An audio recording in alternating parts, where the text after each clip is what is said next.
Well, a funny thing happened between the last film and this film. We had a daughter, so we had a baby who was a reason for me to not go to the gym, but to go home at the end of work. So by the end of the movie, the end of the shooting schedule, I was wearing this jacket and the zipper I kept putting it up higher and higher.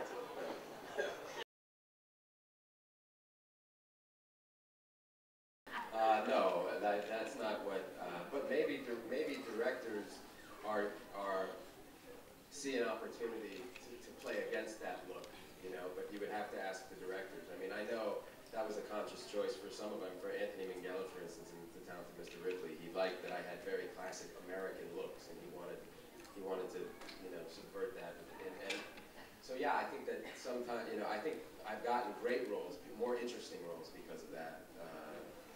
Because I'm often asked to play characters that appear to be one thing but are another.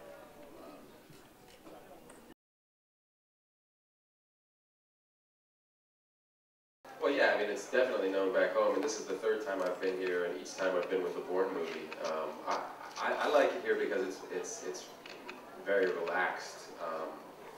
You know, the environment's great, and it's calmer. There doesn't seem to be the frenetic pace, but I think it's because there's nothing adversarial about it. We're not in competition. We're not, you know, we're just here, you know, basically celebrating big Hollywood movies. So it's a pretty laid back group. So to me, and yes, it's a very famous back home. Everybody knows the book.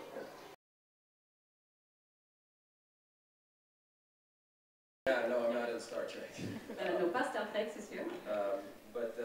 But no, I always, as an actor, you tend to be more reactive.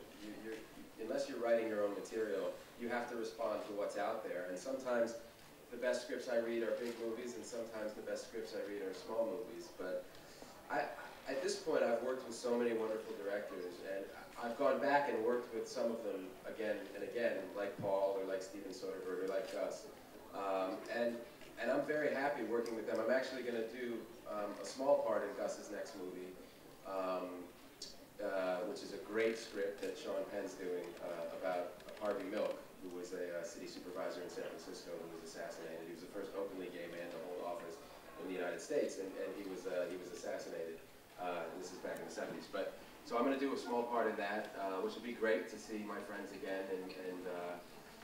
But I don't think in terms of strategically saying, well, you know, now I have to do a small movie and then I have to do a big movie. I just am more reacting to the scripts that are out there and the directors who are asking me to come work with them. Julia Stiles is going to be waiting a long time.